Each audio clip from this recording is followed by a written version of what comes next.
Okay, let's get started here. Can everyone hear me? Yes. Great, thank you very much. So welcome to the Department of Statistics seminar. My name is Chris Builder. I'm a professor in the Department of Statistics, and I will be the moderator here today. And based upon the number of people here that I see in the audience, I am happy to say that this is a record attendance for our Department of Statistics seminar. So thank you. Now, we've had many good topics in the past for a Department of Statistics seminar, but obviously this one really has a lot of meaning to people here on campus. And as you can see here, we're going to talk about the metrics. Our two main speakers will be Susan Vanderplas, associate professor in our department, and just recently was awarded an NSF career grade.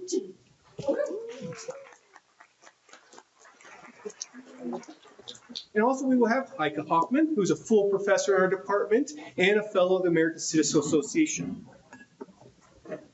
So we have contacted the executive leadership team at UNL and their corresponding data analytics group, and we invited them to present with us, but they did decline.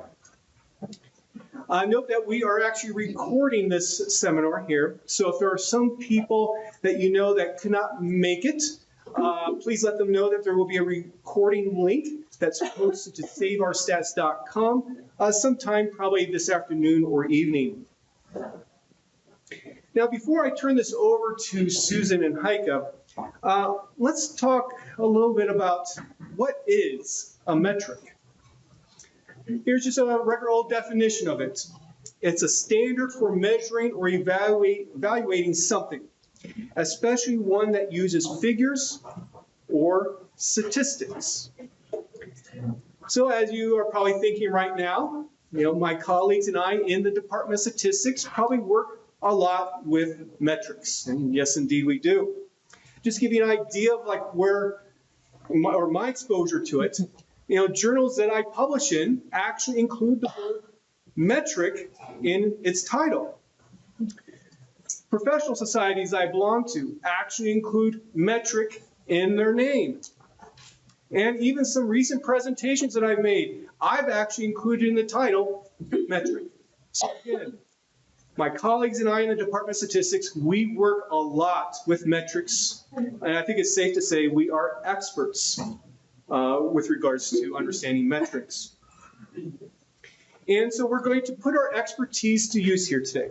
We are going to provide a forum for discussion on the metrics. We are going to be talking about the data that's been used with the metrics. And unfortunately, we have found that there's often missing data, data that's like incorrectly entered, and even we've had a number of cases where it just doesn't make sense how they're looking at the data itself or how they're considering it to try to answer the questions that they want to answer. And so if you begin with faulty data, that's going to lead to faulty analyses, which is then going to lead to faulty conclusions. There is no way around it. And if you can't get the data right, you gotta just stop, because anything that you do with it is going to be incorrect. So then we're also going to be talking about the formulation of these metrics. We have found some problems with them, in particular problems that can cause numerical issues. And we're also going to talk about the analyses performed, and again, we've detected some problems with those as well. So then why is this all important? Well, we need to get the metrics correct because people's jobs are relying on this. Student degree programs are relying on this. And if we think about it in the future, I bet there's going to be probably more budget cuts at some point, maybe just a few years from now, the way that we're going, that we're going to have to do budget cuts again. And the administration has indicated that they intend to use these metrics in the future. What's going to happen? if we use the metrics as they are now in the future. I'm afraid to see what would happen to this university if that were to happen. Now, there's many other problems with the metrics that we're not even going to be able to get to today because we just don't have the time. So I recommend that you take a look at our department's report that we gave to the Academic Programming Committee. It's available through saveourstats.com. And this report was given a couple weeks ago. But even since then, we've encountered more problems, and we haven't been able to document it yet, at least in writing. Okay, so with that, I'm going to turn then this over to Susan or Micah. Okay, sorry about that. Okay, let me get out of here. There we go. I think you're set. Thank you. Well, thanks, Chris, for the introduction, and thanks everybody for coming here. We were planning to show the good, well, we can show the bad and the ugly. And essentially, we were trying to understand how the performance was evaluated. We are trying to show what can be fixed, what could be fixed, what cannot be fixed, some missing pieces, and some ideas for how to make this better for probably future evaluations. So let me go straight into some of this background. So making budget cuts based on quantitative data, that seems like a really reasonable strategy. So where did things go wrong? This is where the administration ended up. So two scatter plots. On the left-hand side, we've got instructional average on the y-axis. On the right-hand side, we've got research average on the y-axis, so the higher, the better. And on the x-axis, we've got people involved in these efforts. So on the left-hand side, we've got the teaching FTE in 24. On the right-hand side, we've got the research FTE in 24. We were told that performance would be normalized, and it seems that if that was the case, small departments are really bad. So the administration drew this line at 0. That's this hashed line. You are considered to be below average if you're under this line. If you're under this line twice, then there's a good chance that you're one of these red departments that have been slated for elimination. So how did we get to this point? So if we have more people, that automatically raises the scores on these average performances significantly. On the other hand, we've got a ranking of all the departments involved in this exercise. We've got the ranking, the national ranking, based on academic analytics data. This is the national ranking of each department against their national peers. And at the top here, we see quite a few so these are the top departments, that's the top quintile, top 20. And we see that at the top, there's a couple of these colorful department names indicating that they underperformed and some mitigation strategy was initiated. It can't be good for a university if nationally top-ranked programs are being eliminated. That takes away from the diversity, it takes away student choices, and generally, it's not a good strategy. So where does this contradiction come from? Let's have a look at the choice of metrics. All of this started out as an evaluation of the teaching performance and an evaluation of the research performance. Perfectly reasonable. But then there are other metrics that were rolled into this, like AAU membership criteria, teaching expenses. Interestingly enough, none of the revenue featured in the metrics, and service was also not considered. So let's have a closer look at where things go wrong. So I found it incredibly useful to glance back through some of the historical record as to how some of this happened. And I'm on the Faculty Senate Executive Committee, so I have been in perhaps more meetings that mentioned this earlier than it trickled down to departments. And so reading back through that was kind of fascinating. In March, we had asked about budget cuts. We were meeting with then interim EVC Button. And the program evaluation rubric was supposed to be taken from the CCPE guidelines, so the Coordinating Commission on Post-Secondary Education. Those guidelines are like you have to have 3 PhD graduates a year or 5 master's graduates, or I think it's like 7 or 9 bachelor's graduates. No big deal. I wasn't worried. Statistics has that. Except for, our undergrad program is only 3 years old, so we have no graduates, but the CCPE guidelines actually have a 5-year window, and if you don't have a program that has been around that long, they don't let you evaluate that program.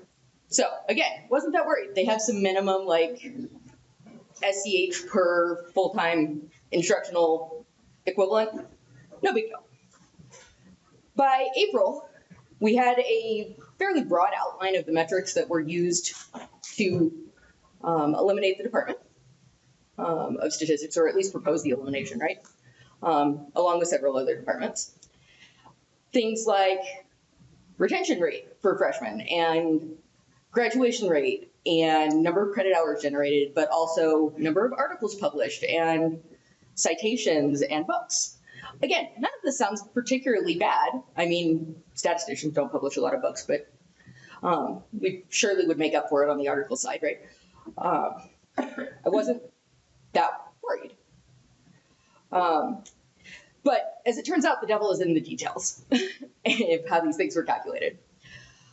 In May, we had a rough timeline of how this was going to happen. All the cuts had to be made this year. And the draft metrics were presented to department executive officers and deans. In June, we were told that degree cuts were likely, but that the executive leadership team's plan was due June 30th. We were told on June 24th that the plan was not finalized, so clearly they were working all the way down to the wire. But interim EVC Button reassured us that he was committed to transparency and to treating all departments equally and making sure that everybody got a fair shake and we had a chance to defend ourselves and all of these things. All right. Faculty Senate exec, though, we were already kind of worried about this because our department chairs couldn't tell us anything. They weren't allowed. It was confidential at this point, and so faculty couldn't come up with better ideas than what was being proposed in this plan. There was no chance to review really the metrics or anything else. And so we were getting a little worried at this point, right? So in July, the officers of the APC were notified, and in August, the APC started meeting, culminating in, proposals and hearings and all of that stuff. But in August, Vice Chancellor Davis mentioned that the metrics data would be proprietary and confidential and not released. And that's where I started getting worried. Because as a statistician, I want to see the raw data. People say they like steaks that are still moving. I want data that is still moving. So already in August, the commitment to transparency thing had kind of gone out the window, at least as far as I was concerned. All right, so if we can't see or fix the data, then the process can't be transparent if you're making decisions based on the data.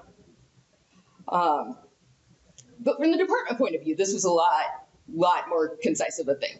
right? May 15th, the chair got to attend this metrics seminar, but they couldn't share anything with faculty. On August 15th, as best as I can tell, they got the metric values, but they got one single line of an Excel spreadsheet that went all the way out to BT. Statistician, right? You can't have just one data point on that many dimensions and think that you have any information whatsoever. It just doesn't work. So we got the metric definitions, but again, like, yeah, half of our standardized z-scores were below 0, which is how z-scores work. So we weren't that worried because, again, that's how z-scores work. So we were a bit blindsided on September 11th when we were notified by interim Chancellor Heng Moss that statistics was slated to be eliminated. Through a mysterious act, the full metric spreadsheet with all of the rows began circulating. Don't know how, don't know what, but we confirmed that it matched our rows, or our row, right? And so it seemed to be reasonably authentic, right? So we started frantically digging into it as we prepared for the APC hearings. So just to review, because I'm a visualization person, right? So I like pictures, not great on the equation front of things. So we had about 140 days where the executive leadership team could have talked to a statistician, could have said, hey, this data is behaving a little bit weird. Do you know how we could fix it? But we also had about 29 days where we had not the full data. The full data would have, like, I'd be able to pull up, okay, here's all the articles that I have published, here's all the grants that I have gotten with their amounts and what was credited to the department. That would have allowed us to actually audit the whole process of how all the calculations were done. But within 29 days, we found so many problems. And a little bit through that interval, Heike got access to academic analytics. And we started comparing the academic analytics data to the spreadsheet that we had, and found even more problems. And so all the dates that are circled there are dates where we sent emails to various people in the hierarchy saying, there are problems with this data, saying the way this analysis has been done violates the professional ethics that are taught to statisticians. This is a huge problem. Please fix it. We can help you. And if you don't trust us, if this seems like sour grapes, and we can see where that would be a perception, find another statistician, another group of statisticians, somebody outside, and let them look it over, because they'll spot similar problems, maybe not the exact same ones, because we keep digging and we keep finding. But get some help. Fix the problem. And they wanted us not to have any days, right? This full spreadsheet wasn't supposed to be released. So that's where we found ourselves, and where we still find ourselves. So we can argue about whether departments were consulted before the plan was announced. I would argue not. I think there's some variance here between colleges. As I understand it, our chair got a call a couple hours before the rest of the department was informed. And that was the first time that anybody in our department that wasn't on APC and sworn to secrecy had a clue. We were gobsmacked in that meeting. So the rest of this presentation is going to be about this last point, about whether all departments were treated equally and how this metrics process went down. We left a lot out. There's so much more that we're not talking about here, and we focused. I've tried to keep as few equations in this set of slides as possible. You're welcome. So let's talk about data and analysis and flaws. And let's start with the observational units. So an observational unit is the entity that you collect the data from in a study. So if you're looking at instructional metrics, that entity is either an instructor or a class, right? That's where you can calculate out how many people are enrolled, how many credit hours they pay for, what the evaluations are, that sort of thing. If you're looking at research, though, the entity from which data is collected in a study is probably more like the research product, right? The paper, the book, the citations that that paper attracts. Those are actually things that you can analyze based on the product, okay? But the analysis unit, here at least, seems to have been the department, right?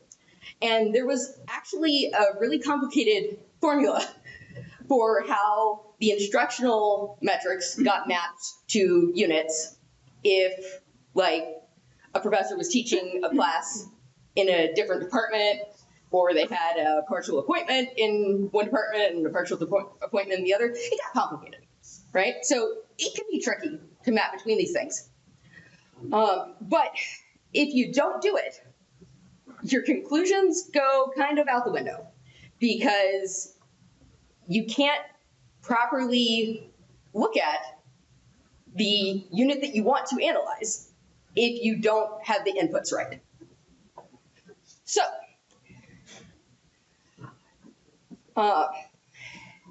the problem is, individuals in the department, that changes over time. And in fact, our department has actually seen a lot of changes. So if we look at who counted for the purposes of our metrics, we have 4 professors up at the top in red that have been here the entire interval, right? Chris is one of them.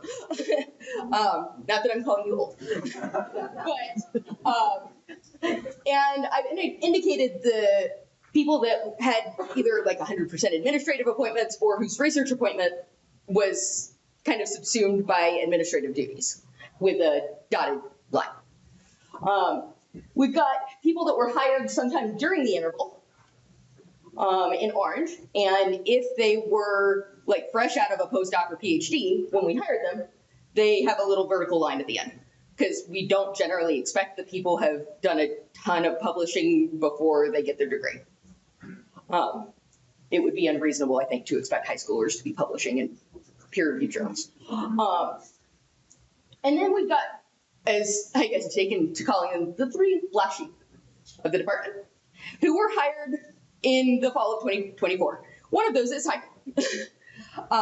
So we had a new chair that was hired, but we were also lucky enough to convince Heike to move from Iowa State and to hire Indranil, who actually like moved over here and started in like February. None of them count at all in the metrics. So if you add up the number of years that people could reasonably have been generating research products, if you leave out the administrative years, right, people years, then we have about 1/3 of the possible research products that we could have had if we had had a department of people that had been here for the entire decade, right? That's a problem. And not correcting for that is a big problem, because it looks like we're slacking bad.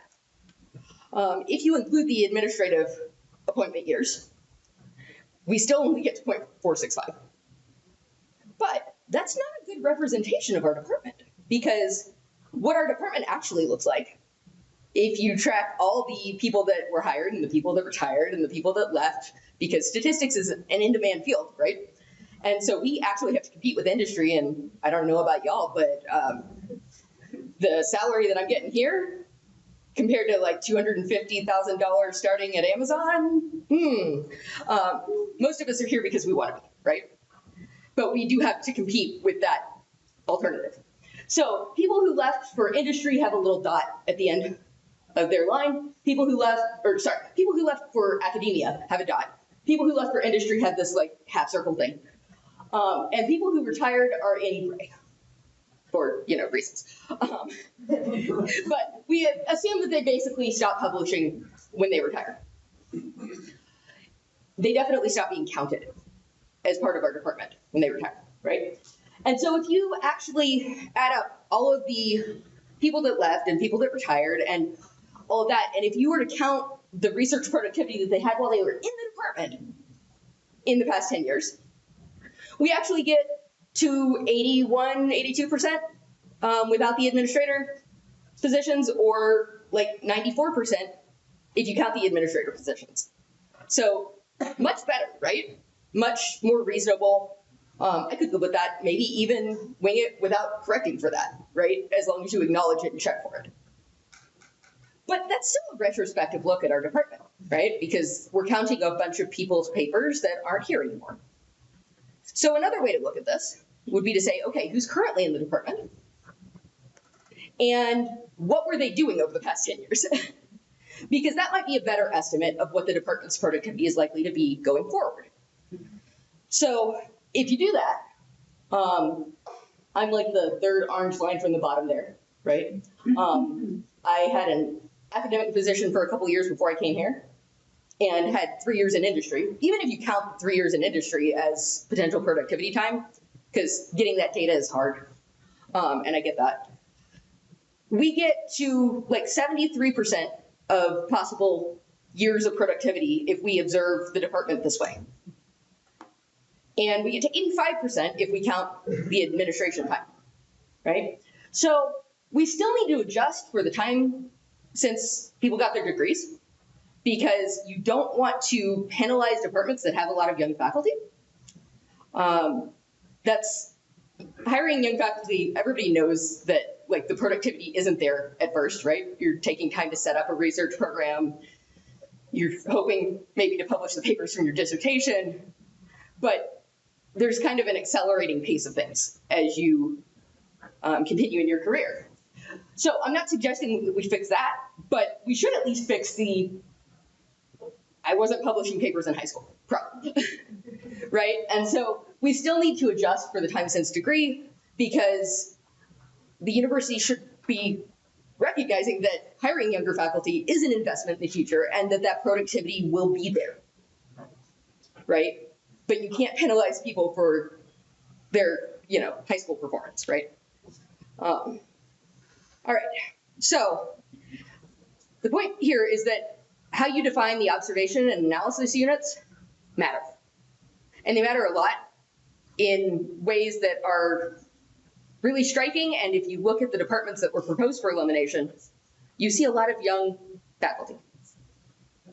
In addition to seeing not that many faculty, right? As Heike pointed out a minute ago. So now that we've talked about observational units, let's talk about distributions. All right. So what's in a distribution? I've got a picture here of the height in inches of a group of women. So all appear to be of the same gender at least. And you've got a roughly like normal distribution drawn on top of it, right? So a distribution for statisticians is a function that gives probabilities for possible events. So here we'd have the probability of a female, a woman, having a height of however many inches, right? So operationally, to get a distribution, you have to have comparable observational units, so individuals, a consistent measurement method, and a reason to think that evaluating that group of individuals makes sense. So measuring the heights of all the people in this room maybe makes sense. You got to account for the fact that men tend to be a little bit taller than women on average. But measuring all the heights of objects in my house and then making a distribution from that doesn't make a lot of sense, right? You'd start to wonder why I needed to know that and what the possible point could be. So we used an analogy during our APC defense about apples and pumpkins, where like the biggest apple is really not going to be comparable in size to even a mid-range pumpkin. The analogy being, this is like comparing departments, right? So what happens when you throw in a bunch of departments that have big differences in how classes are taught, in what kind of programs there are, and what kind of students those programs attract. So like English has a bunch of service courses. They have programs at the undergraduate and master's and PhD level. Comparing English to educational administration, where there are only graduate programs, most of the graduate students that they have are part-time because they're working full-time jobs as superintendents, principals, all of these things, right?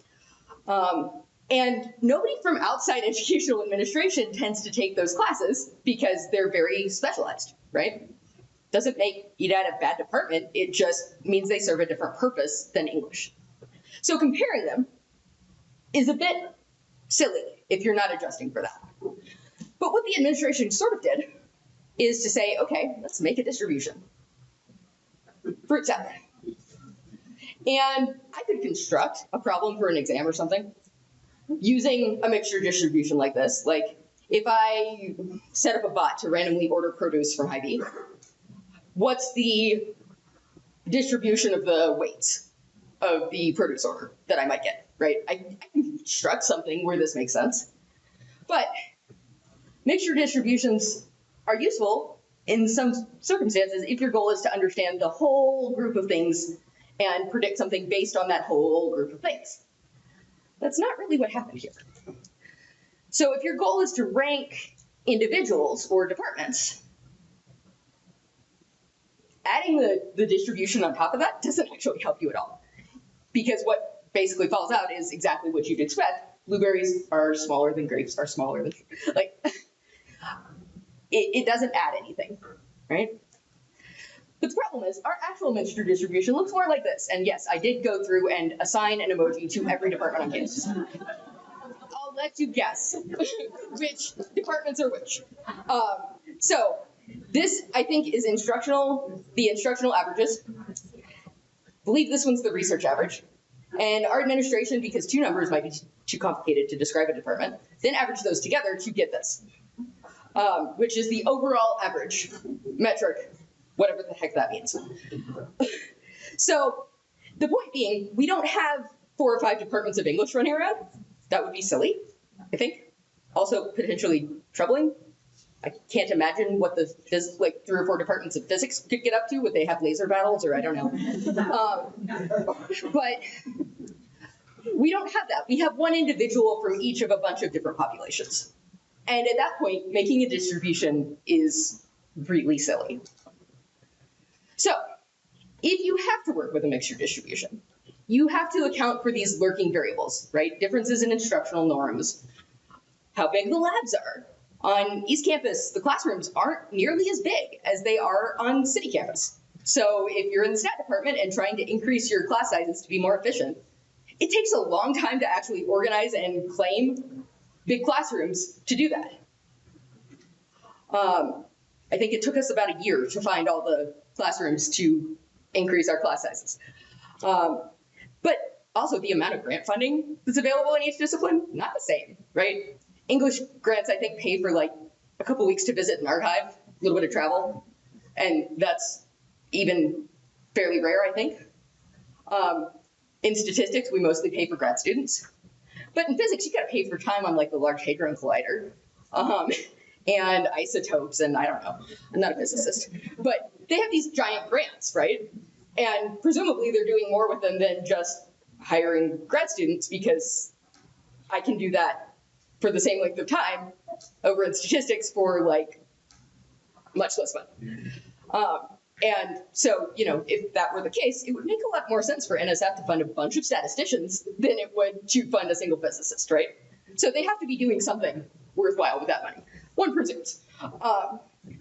So, but also citations are different in different fields, and we'll talk more about that in a bit. But you see differences in how soon a paper gets cited. Like computer scientists don't even publish. They go straight to conferences and then publish proceedings later, right? Because things are changing so fast.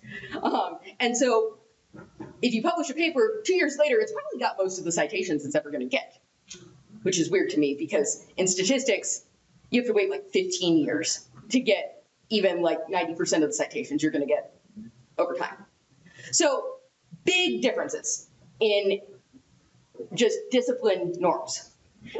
And that's not all of them, I'm sure.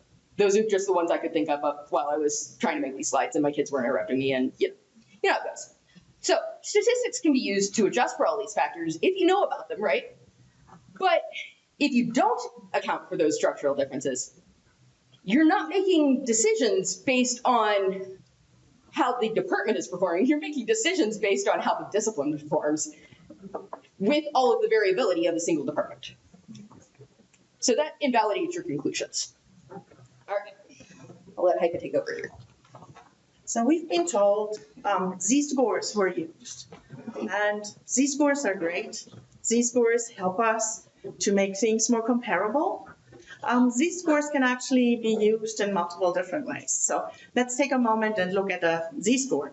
So the z-score really refers to z as the prototypical normal distribution, mean 0, variance of 1. So the bell curve that's on the left-hand side there. And a z-score is what you have on the x-axis. So the z-score has a one-to-one relationship through the normal distribution, standard normal distribution, to a probability or a percentile or a rank. So it's good to use z-scores. Z-scores make a lot of things. But z-scores can be used in different ways. We can use metrics. We can use z-scores to make metrics more comparable when those metrics are calculated on different scales, which is what has been done quite a lot by the leadership. But we can also make observations that come from different distributions. So we can look at mixture models. We can make observations more comparable to each other. So here, this is just what was done. We've got metrics on different scales. For each of the metrics individually, we use a z-score, and we get something that's more comparable. But we are dealing really with an apples to pumpkins problem.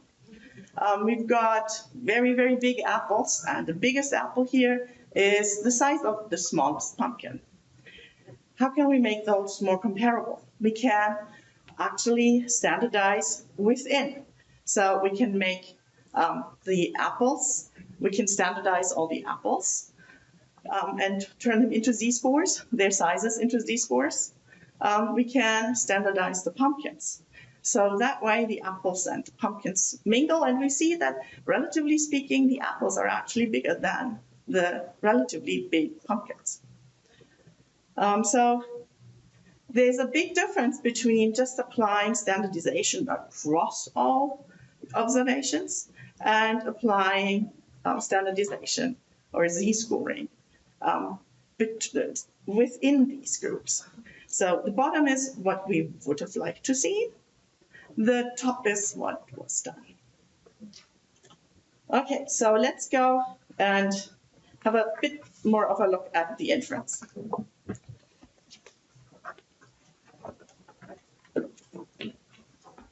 All right. So we did have, at various points in this process, documents released by the executive leadership team that described the metrics, abstractly or otherwise.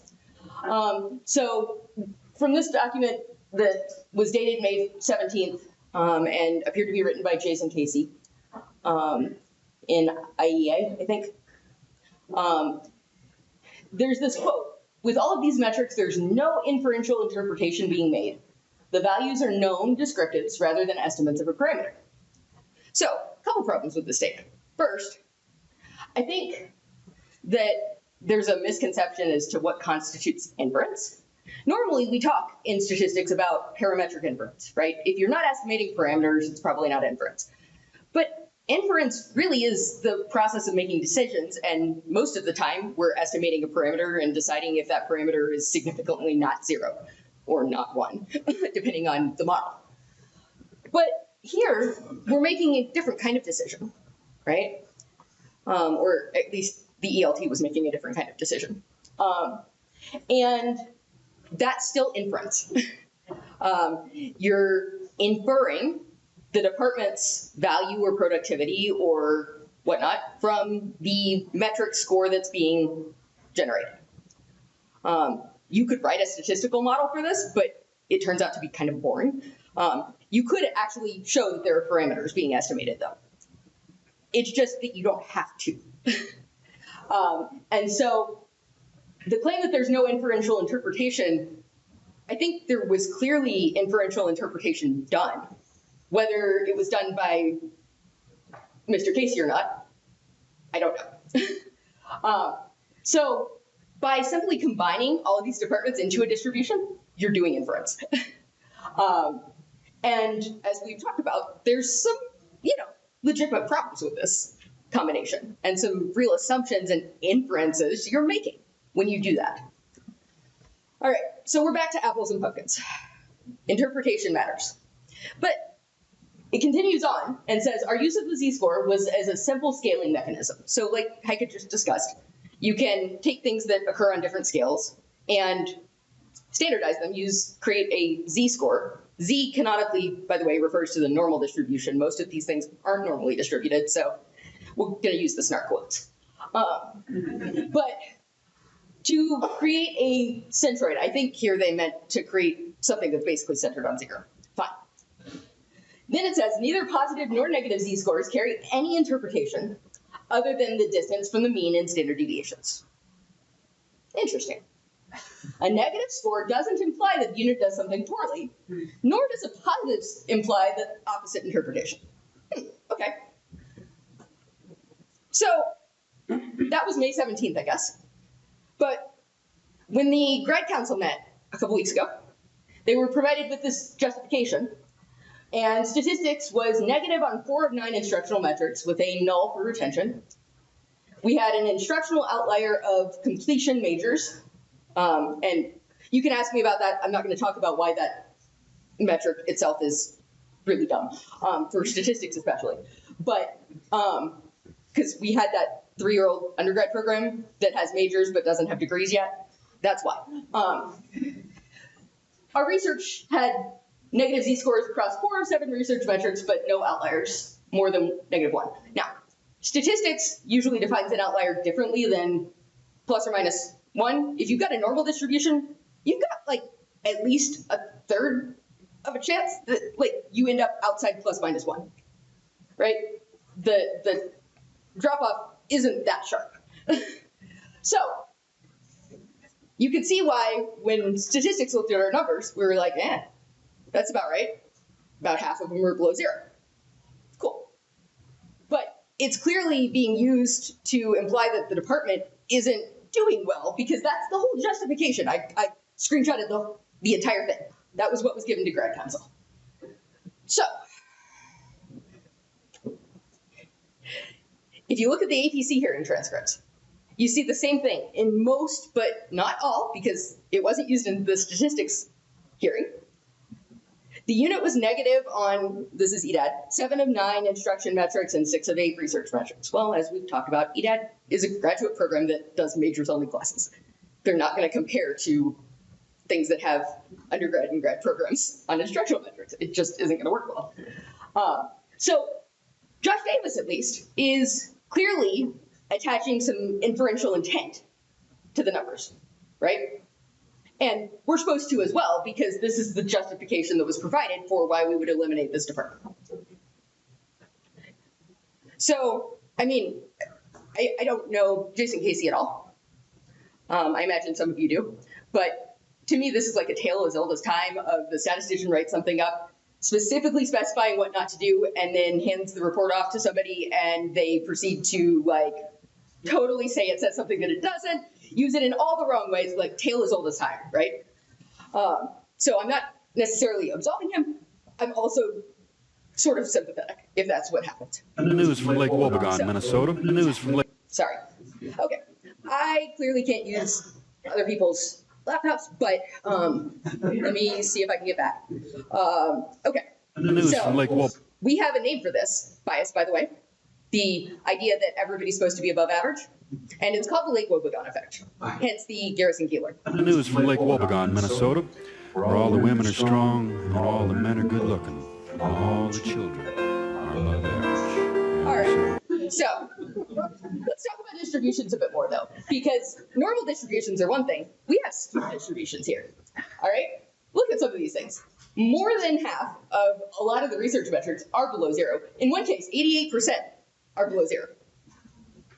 So even if you were we're okay with using that below zero thing as an inference, it doesn't mean what you think it means when the data aren't normal, right? So, also, normalized scores should have mean 0 and variance 1.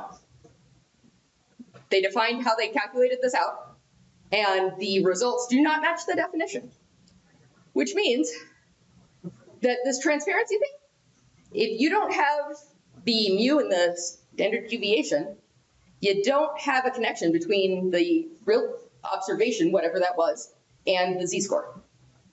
The z-scores that were provided to departments, even that one line spreadsheet, were wrong. I don't know how they got to be wrong, because the spreadsheets we were given didn't have the formulas of how these things were calculated. I wish I did, because I could help fix it.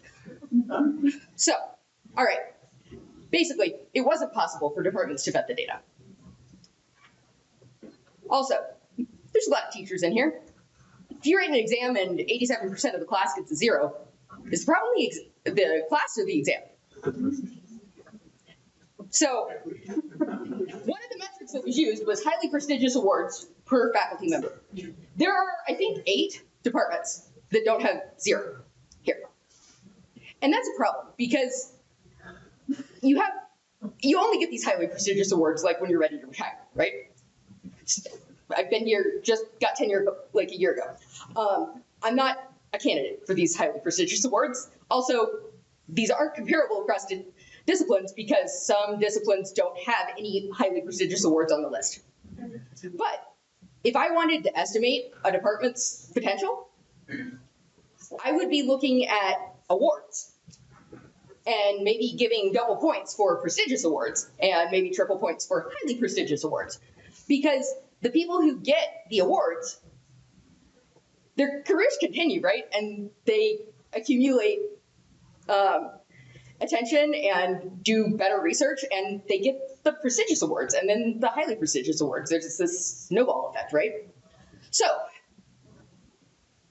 the measurements that were used that were based on AAU criteria are kind of like making cuts and hoping you can get into the AAU instead of growing the capacity to do AAU level research and teaching within the university.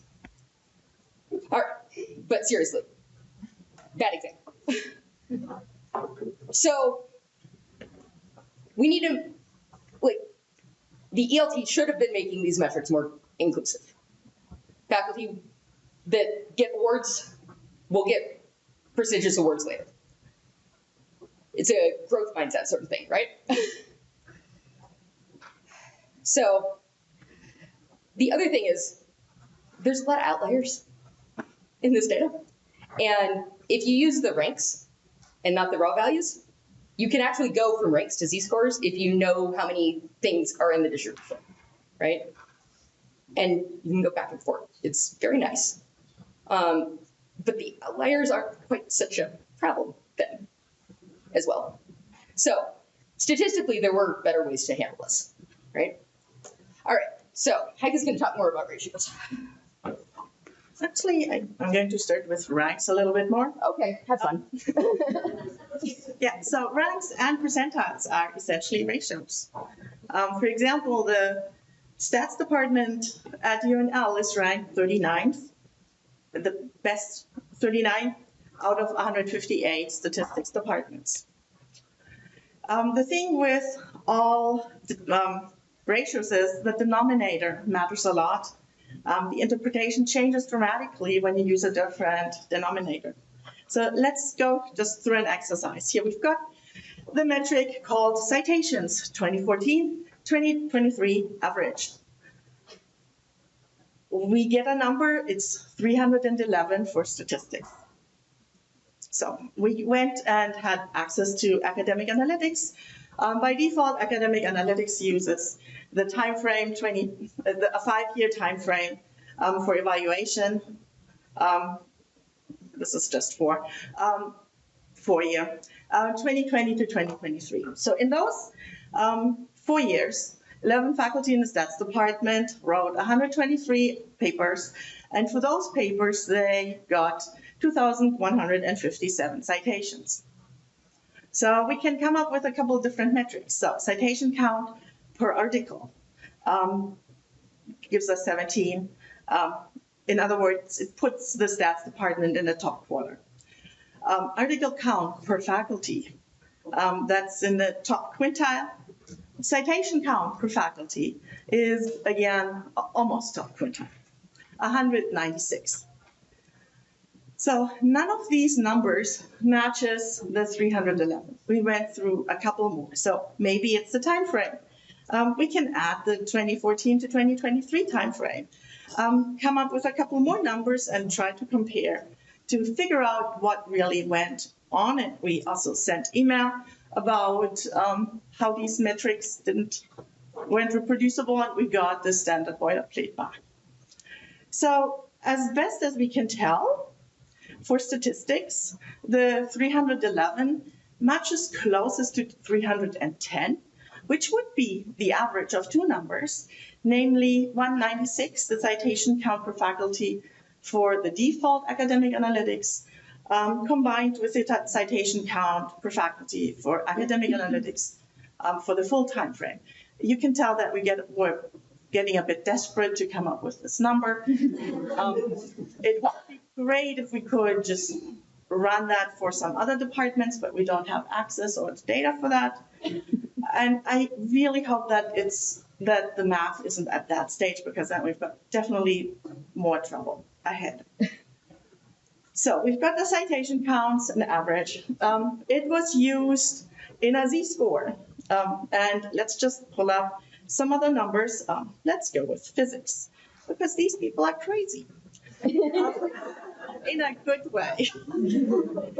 So almost 16,000 citations in this 4-year period, well, with almost 30 faculty, right?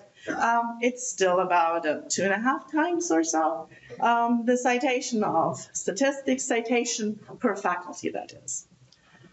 But I'm not trying to throw any shade. You guys have the better laser cannons, I'm sure. But within the discipline for physics, that's not that exceptional. It's at a 40%. However, the way that the administration used the data is in this citations normalized z-score. I've labeled 2 of these rectangles in red. You can guess which one's physics. So the statistics is right on 0 there, which is why we're talking to you today. I'm not the physicist. So the problem here is really different disciplines operate differently, and that was not adjusted for. So let's talk about averages. As statisticians, we love averages because our central limit theorem takes random variables. The only thing that we need to have is they have all the same distribution. So it doesn't even matter whether they're skew or not. They just have to be the same.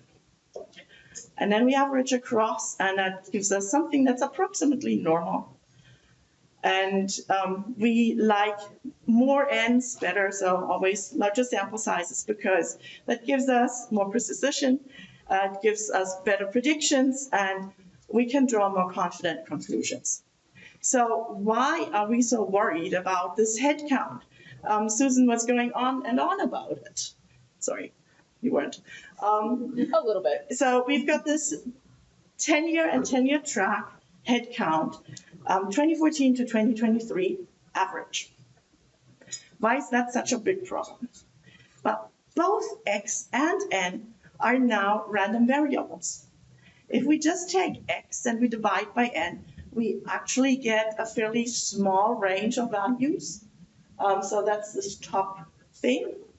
At the bottom, we divide x by a random variable that, so n is also a normal variable. It has a mean of 10 and a fairly small standard deviation of 1.5. So with all of our values should be between n plus minus about 3. Look at the ratio distribution. We've got a huge variance. Statistics really could have gotten any one of these values. 311 is totally, it's actually at the very end, so we should count ourselves lucky here. The problem is the variability drowns out any kind of signal that we might have had before, and invalidates any kind of conclusions. They could be right, but I mean, with that kind of variability, who knows what they should have been, really. And I'm not just going on about these ratios for the fun of it. Every single element and every single metric among the metrics was normalized, some of them in this very unfortunate way. And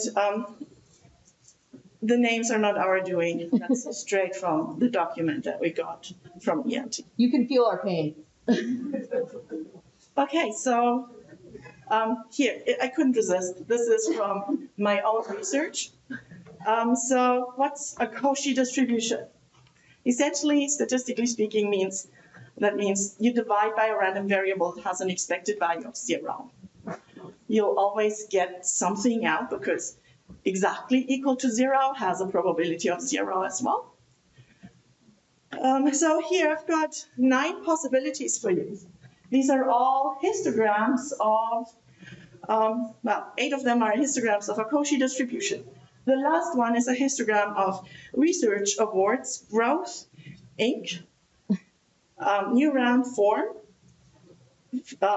fiscal year 20 to 24. Any guesses? Which one of these things is not like the others? Yeah, which of these is not like the others? I'm not going to break out in song. Well, let's see. I put that on a random seed, so I don't. It's in plot number 6. 6. Well, 6 looks totally different, right? Okay, so we can't prove that this is Cauchy because it's hard to prove. But as statisticians, we usually use the Cauchy distribution as a bad example of what not to do. So one very last comparison. Let's go with a good index. So here, Scholarly Research Index.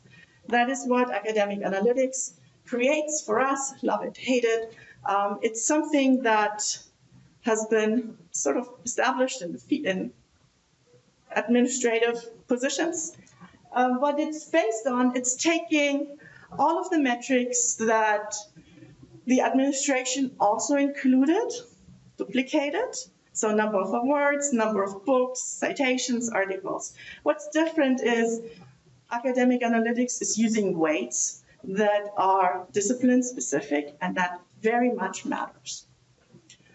So here we've got research FTE on the x-axis, all of the UNL departments that were evaluated on the y-axis with their Scholarly Research Index. This thing is actually not that terrible. So why am I talking about it? Because it got messed up in the process as well. So let's back out. So we can always compare to within the field. So this is the SRI for statistics compared to all statistics departments at public universities. The red dot is UNL. And you can see we're featuring sort of in the upper quarter, which has been consistent. So under certain circumstances, we can compare SRIs across fields. I would much rather prefer SRI percentages, but it's not as bad as what has been done. So let's have a look at how SRI and AAU mix. Here we've got SRI plotted against, for statistics departments, plotted against the Carnegie classification, and then at the very top we've got AAUs. All of them are R1 universities. Then we've got R1s that are not in AAU, that's where statistics features. And we've got R2s and then other universities. And we see this shift. So as universities are better, the departments also perform better with this research score. So what the administration did was, we want to go into AAU, so we are going to use that as the threshold. So the average for AAU in statistics is 0.5. So the 0.4 statistics turned into a negative 0.1. Okay, we can live with that. The problem with that is it affects different departments differently. So here I've got a selected few departments, EDAT among them, and this is the shift. So this is the additional hurdle on the research performance that different departments were asked to do.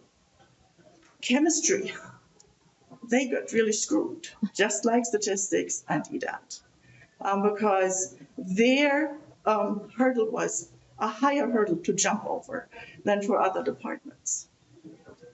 And if you're in a small department, they're going to come after you with that. So all departments were treated in the same way? Definitely not. Some departments are just more equal than others. So rather than using AAU as a punishing stick, it would have been a lot better to figure out the difference between the metric SRI in AAU and SRI publicly overall, because that difference tells you about the relevance of a field. So rather than punishing, invest in those areas because they are AAU relevant. I'll hand over to Susan. I promise 2 more minutes. Edward. Sorry, we really did try to turn this down to the bare minimum of things we thought you needed to know about how screwed up this was. We left a ton out, but it turns out it was a little bit tricky to fit it into the 50 minutes that Chris gave us. So yeah. All right. So basically, the statistical fundamentals matter. Those things that we teach our intro classes about distributions and observational units and variance, and how important it is to interpret things in the context of the problem. Turns out those are actually important. Shocker. The general description of the metrics that we got back in April sounded pretty good. The real problem here is the implementation. And I said at the Regents meeting that I would have failed any of my students that turned something like this in. It's really hard to fail my class. And I would have failed them in about 3 or 4 different, completely perpendicular ways. So the inferential intent, using the metrics to make these choices, you can't disclaim that away. So the negative scores clearly were used to infer that departments were performing poorly. And using the AAU criteria to evaluate departments, since we're not in the AAU, it's like adding this really hard summative problem on an exam. The problem that you're not sure that most of the class is going to get, but maybe they'll get partial credit. But there's no partial credit here. So you have to measure the precursors to AAU level performance to get a good measurement, right? So things that could be fixed using the SRI percentile instead of other research measures, comparing to the full spectrum of schools and then measuring how the SRI shifts to indicate how important this field is to getting back into the AAU. And if you really need to, you can translate the percentile back into a z-score. It's fine. Just maybe talk to a statistician before you do it. So don't take ratios of random quantities, right? Metrics should do one thing. And make sure to compare like to like. So like graduate programs to graduate programs, undergrad programs to undergrad programs, service courses to courses in a major, right? Also, you should really only evaluate stable programs. It's incredibly silly to punish a department because their students haven't graduated within 3 years. That wasn't a possibility. We don't even offer those courses yet. So using those CCPE guidelines really probably would have helped too. But mostly involve statisticians in the process because we really would be quite happy to help. And maybe we could have fixed some things before we had to like go out and say, hey, you really screwed this up publicly. We tried really hard not to do that. So I'll let Chris wrap us up here and then we'll take questions.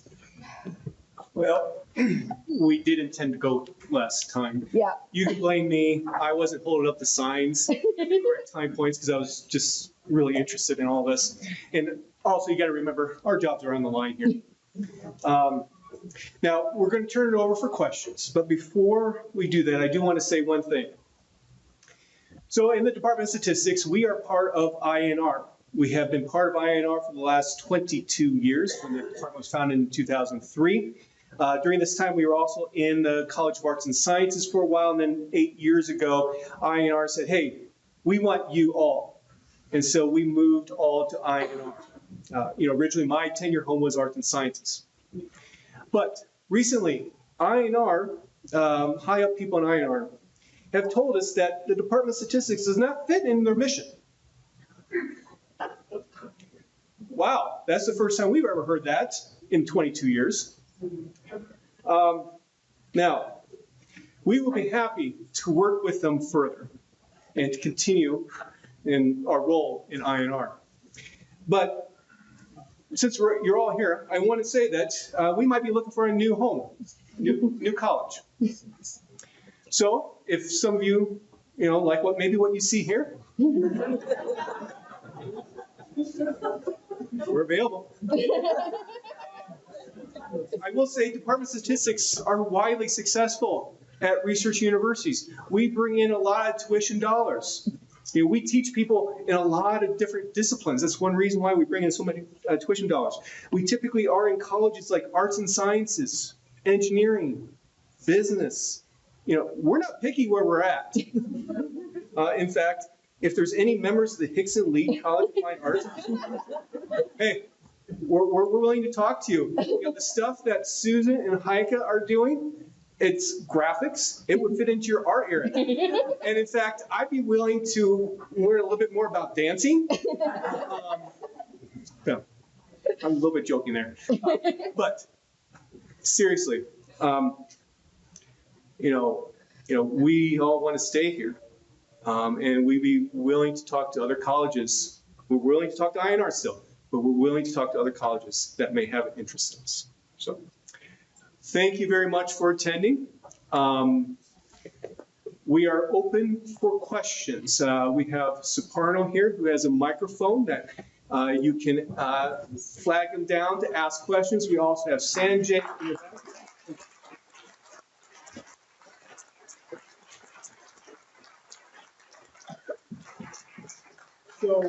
So if you do need to leave, please go ahead and do it. And we're sorry. There could be some questions in the chat. Oh, we answered those. Okay.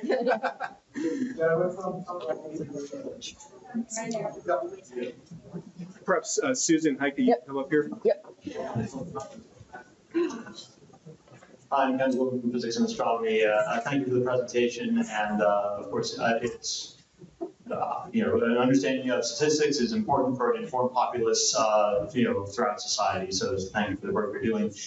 Just certainly on behalf of the department, since you've called us out so many times. I mean, I thought you're totally right about the number of citation practices, right, and authorship practices, and that's definitely driving that point. I just want to say though, let's not lose sight of the big picture, which is that we should not be in a position where the departments are being pitted against each other. We need to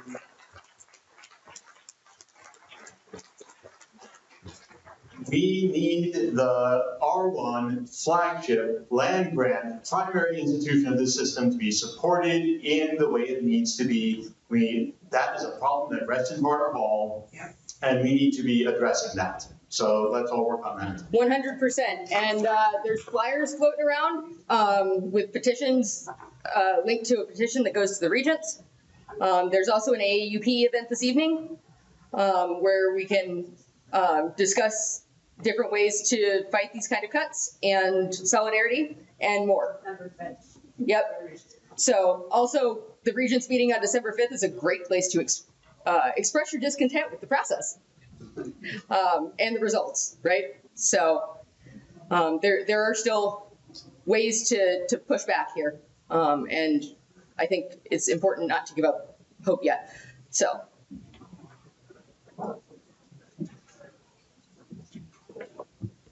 Hi, I'm Lucia Sarub, and I serve as the chair of the Department of Teaching, Learning, and Teacher Education. And I was wondering if you had the time in this very short amount of time to take a look at the impact of a series of years where many departments were not allowed to hire, and the size effect of that led to this. Because for me, when I look across all the data for my department, I see a large size effect of hires not made 5 years ago or 10 years ago, last year or this year, what that does to productivity and to FTE, in connection to credit hour ratio or even research outputs. And so as I was listening, like one of the variables that I think is missing is the impact of no hires as a factor in the data analysis that could show us why it's not a good idea to do this year after year. Yeah, absolutely. And that definitely is something, as you can see, there are pretty big gaps there in parts of that. And I think we got luckier than most in being able to hire in clusters in a couple places. But we've definitely felt the lack of capacity in terms of SEH. We added, what this doesn't show you is starting in, let's see, counting back, 2022, I think was our first class for the undergrad major. We added a whole undergrad major and doubled the number of classes that we had to teach. Do you see any doubling of capacity there? We've all been running ourselves ragged, creating new classes and teaching them, and not perhaps teaching the electives that we would like to teach or any of those things. And when I asked Mark Button about the ratio of like completions to majors thing and how that really didn't work when you have 3 years of students and none of them can graduate yet, he said, oh, well, if you started a new program, your SEH will increase, and so one will compensate for the other. Well, turns out that's only true if you actually have enough people to teach those extra classes and you're not like trying to teach overloads and barely hanging on and deferring required classes and all of these things. So you do not really, one doesn't compensate for the other, because being able to respond to demand requires that you have the capacity. Turns out there's a supply equation as well as the demand side of that. Not an economist, but did take high school economics, right? So yeah, there's a lot of issues with the fact that all of our programs have been starved over the last, I don't know how many years, because I started in 2020 and it's been cuts every year. So I'm not sure how far back it goes, but it's a huge problem. And under those circumstances, none of these metrics mean what they think they should mean because there are outside constraints, right? And so that's a huge part of the real world interpretation of this. And a huge part of what should have been done when constructing these metrics is figuring out where the metrics don't work and identifying those spots so that you can then maybe not interpret the numbers when those conditions apply, right? So, yeah, thank you for that question. It's a good one. Hello, I'm Daniel. I'm a grad student in the math department. Something we've been sort of like thinking about as all of this has occurred is West Virginia when they cut the graduate programs for math at their university. I mean, amidst all of the chaos that occurred there, even if any of the metrics made sense, which it doesn't seem like they do, how are we trying to avoid all of the pitfalls, the chaos, the disaster that occurred over there? Because that doesn't seem like an example that we want to follow. Well, I don't think that there's a plan in place. Yeah, that's pretty much what I was going to say too, is I'll defer those questions to the executive leadership team because I have yet to see even a concept of a plan. You know, we've got students that are wondering if they're going to have a program to be in the next couple of years where we have not yet seen any concept of a teaching plan or teach out plan. And frankly, I'm not sure how they're planning to teach the classes in statistics that they're going to keep. The general education classes that are required for basically anybody in IANR and a lot of other majors besides. I calculated out that you'd need basically 4 people to teach a 4-4 load to handle all of those classes. So even the savings from cutting the stat department don't seem to hold up, and I'm not really sure what the plan is or if there is a plan. So I don't know the details of how it played out at West Virginia, but I'm wondering if they just decided they didn't need any math classes anymore, and that's how they cut the graduate program. I can imagine something similar happening here, but we'll see how it goes. We actually did ask them, if I make a stand, we actually did ask them during that 11th September meeting that what are you going to do with our graduate students? Because if we are gone, then there will be nobody to really supervise their PhDs. And they say that we will deal with that on one individual basis, which can mean anything. I don't know. So that's. We also heard it's just a proposal a lot, including when they cut off our graduate admissions for a little while during October because we were proposed to be eliminated. And I'm like, that's a good way to kill something before the proposal goes through. So. Thanks so much for this. I'm Dana Fritz from the School of Art, History, and Design. And this is more like just a comment for the record, but it could be a question if anyone in this room can address it. Academic analytics does not have metrics for us. Yeah. So, and I obtained my profile and it had one award, which I thought was surprising and interesting that it made it on there. And I published 2 books with university presses. They did not show up. They have ISBN numbers. And of course, there is no method for collecting exhibitions or performances or other things that people in the arts do. Yeah. So this is fundamentally flawed, and there's no way our scores can even be on these maps. Hard agreed. Yeah. Yeah. So, and beyond that, you know, the right comparison group is important because we discovered at some point that TMFD got compared to like a general category that included like nutrition and a bunch of other, like academic analytics, when it works, it seems to work okay. I'm not going to go so far as to say well, because I don't have access to it, but it could be worse, I guess, like what was done. But it is completely inadequate for arts, for journalism, for any place where there's practice and not publication. It doesn't work for extension. There's a lot of people that are not well served by these metrics. And they didn't give us enough time to gripe about it or convince them otherwise. Can I add something? Yeah. Yeah, so since you mentioned books, one of my books was missing. 4 of my 14 papers were missing. Only half my awards showed up. A conference proceedings was missing. This is what we're talking about, missing data. If you can't get the data right, you got to just stop. Yeah. The other thing to note, though, is that there are some things that can be done to make academic analytics work better for people. So asking your professional societies, your journals, to report their data to academic analytics will actually increase those citation counts and increase the publications that get recorded and all of those things. I don't know that exhibitions can work that way, but it's worth actually talking to somebody from academic analytics about how they've explored that, because at least when Heike talked to them, they did actually seem to acknowledge the issues with their own data.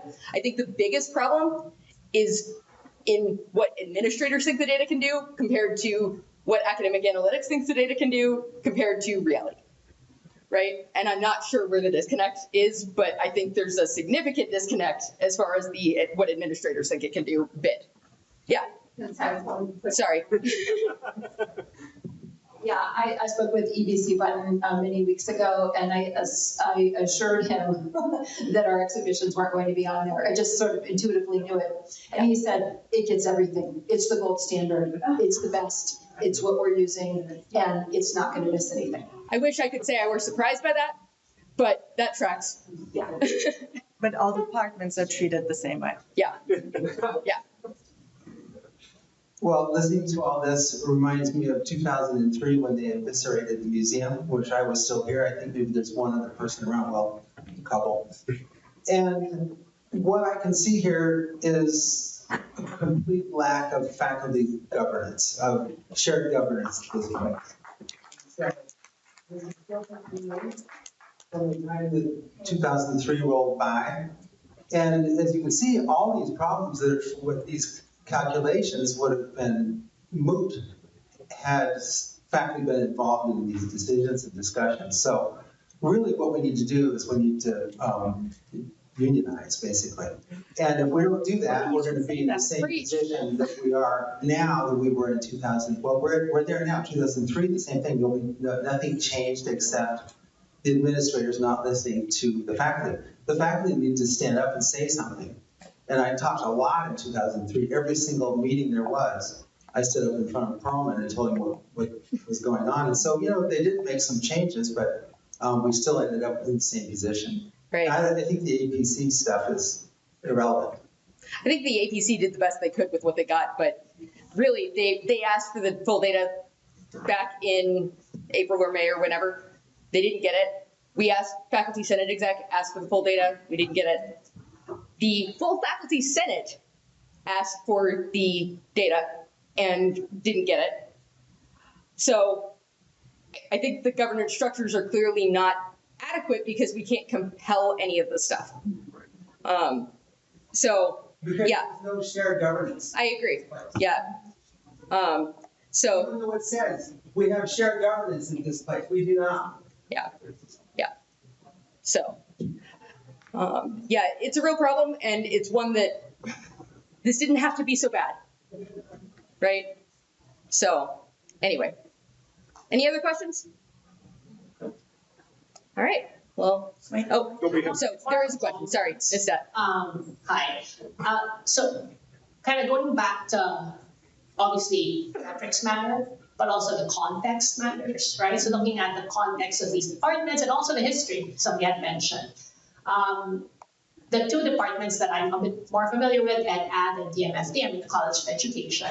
If you look back, for those of us who were here, when the first VSIPs were offered, these were the two of the departments that got hit quite heavily. Ed and DMFT kind of got decimated. I remember Ed had a retirement party where they just figured, you know what, let's just have one big one, because you can't have one every week, because I was a new faculty back then. And then pair that with what Lucia had mentioned, which is so you get the VSIPs and then you get a series of budget cuts and hiring freezes. And here we are, right?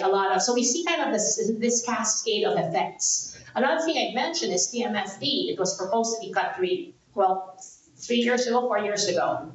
And then they were, so you already talked about how who's going to be applying for a department. We're not quite sure. They get hit with a potential cut. Students not applying. And I have for transparency, I was chair of that department. I'm not from that department, but I was asked to chair it for 3 years. our priority was to get our name out there, be in the press, make sure people know we're still here. And also, they're not going to get, even if you survive, at least the history says that you're not going to get additional resources to undo the damage that has been done. So we spent a lot of our efforts. These folks are teaching, doing their research, exhibits, etc. And we're also on the ground at every event we could do, every press thing we could do to get our names out there. We're still here. I was there for 3 years. At the very last event I was on, after 3 years, people would still come and say, oh, you guys are still here? I wish I didn't know. So anyway, so you see a whole lot of cascading effects, which then, to me, goes back to the comment earlier here, which is it us, is the blame on the departments, or is there some sort of mismanagement, bigger decisions that have led to this? And yet we're kind of quibbling over, wait, my department better you than us, because my department did better. How many publications did I get versus what you got? So anyway, just a reminder of that, of looking at the bigger picture in addition to these incredible details that we've given. Thank you. Yeah, I've worried about that too, because we barely had enough people to teach the classes we had before this happened. And well, it was a bit of a bombshell in the statistics community to hear that somebody was closing a statistics department in the age of AI. There was a lot of like, wait, what? Which is going to make it hard to recruit anybody, even if we do survive and manage to get resources. So yeah, I don't know what that looks like for us, but I think there really ought to be a decade exemption from being considered once you've successfully proven your worth, because it's going to take us that long to rebuild our reputation. And I'm a bit worried about that, even if we survive. So we're supposed to be out here about 2. Was there one more question? Is that what you? I will answer the question on Zoom. Questions on Zoom. Yeah. They are mostly comments. Yeah. Okay. Thanks, everybody. So, Thank you all. And Just one more. yeah, go ahead. Sorry. Okay, sorry. My name is Anjali. I am a faculty. I was a faculty national university. What I was thinking is there is a on top of the qualitative metric. So they have not been released, or we don't know any of the branch affiliation. If you look at the one department, EDC department has already accepted that they basically looked at that, and I'm just wondering whether that was the main metric that was actually used, of which we know nothing about. So Yeah, I think they're misunderstanding what is data. There's qualitative data, and that's also what we don't know. And that's what you're talking about. And that's supposed to be released, but it never has been. So anyway, thank you very much for coming here. If you want to talk to us afterwards individually, we'd be happy to meet with you. So thank you.